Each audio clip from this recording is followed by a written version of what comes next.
proportion of divorces are filed for by both partners at the same time? The answer is 1 in 400.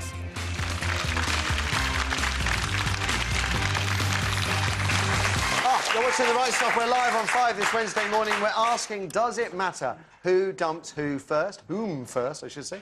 Beverly, Janet, Scott's thoughts in just a moment. Yours too, please. Our phones are kind of working. 0207 173 5555 is the number. Try it, see if you get through. Let us know if you don't. So, does it matter? Would you want to get in first if you thought your relationship was heading for breakup city? Jordan and Peter Andrea are clearly obsessed with this massive issue. Why else would they both petition the other for divorce yesterday? Something only 1 in every 400 divorcing couples actually goes to do. Right Stuff divorce lawyer Vanessa Lloyd-Platt says in most cases a cross decree, to give this practice its legal name, only happens when neither party wants to back down or admit they're in the wrong. So they both sue the other for divorce.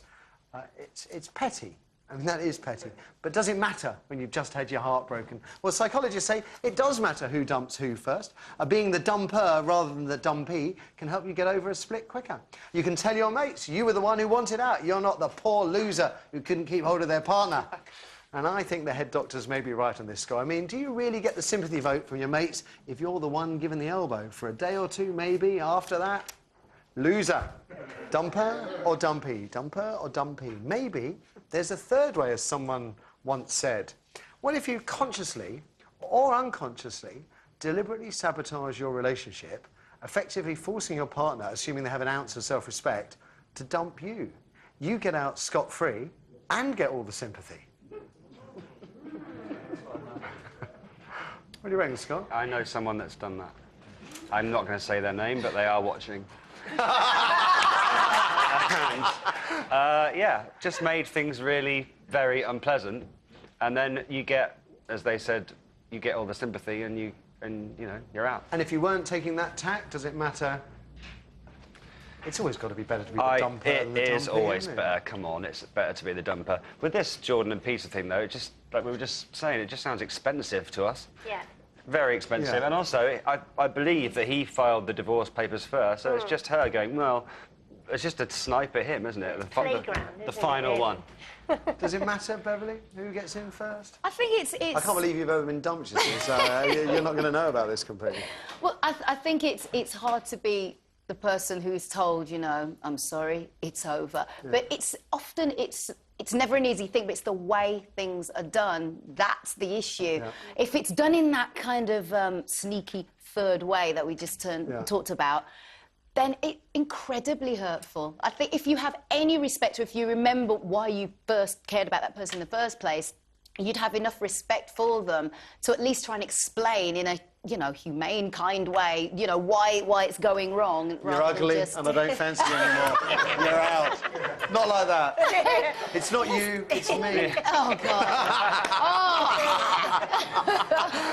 No matter which way you skin this particular cat, it's always going to awful. be messy. It's always going to be hard. It's painful. Dumper rather than dumpy, Janet? Sure, yeah. When I was at school, it mattered hugely, you know, because you had to have your next boyfriend lined up before you got rid of it. I know, And let's be honest, there's an ego thing as well. Yeah, cool. Definitely.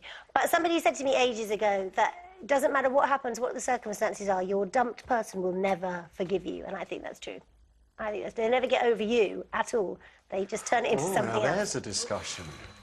We might do that. Never get over the swine that dumped you. Because you always wanted it to carry on. Yeah, or because you wanted to say so first. That's the truth. I know somebody. That's at the heart of it. I'm not going to mention her name, my ex-wife. And a bloke that dumped her, she was so upset that a little later she managed to go back out with him, and she did it specifically so she could dump him. There's a lot of that. That's what I mean. That's what I mean. It goes very deep.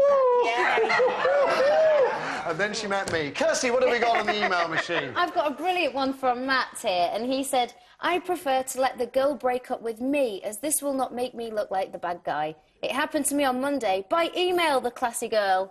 And a quick word from our audience, please, Eric. OK, next week's Deborah. So does it matter who dumps who? I don't think so. I think if you're friends in a relationship, you afterwards you can still be friends. Oh, you live in a lovely world with fairies and flowers where everyone's nice. No, I mean, I'm still friends with people that have been dumped, and I've dumped them, so, yeah. But you're friends with people that have dumped you? Yeah, I mean, they've been friends over the years. I'm not. I'm not. Listen, somehow, no thanks to our telephone service, we've got through the show, because that is your lot for this morning. A huge thank you to Beverly for joining us, as per usual. Best of luck with the album as well. It's called 100%. It's out now. It's brilliant. Scott and Janet, see you back here tomorrow. Give it up for the panel, ladies and gentlemen. Many thanks if you emailed in and we called you back and all of that. Tomorrow, fab show lined up. Special guest is Brooke Kinsella, who's been campaigning against knife crime ever since her brother Ben's murder last year. Don't miss her. And don't forget, if you missed any of today's show, you can catch up over on Fiverr in 45 minutes' time. Trish is up next. Bye for now.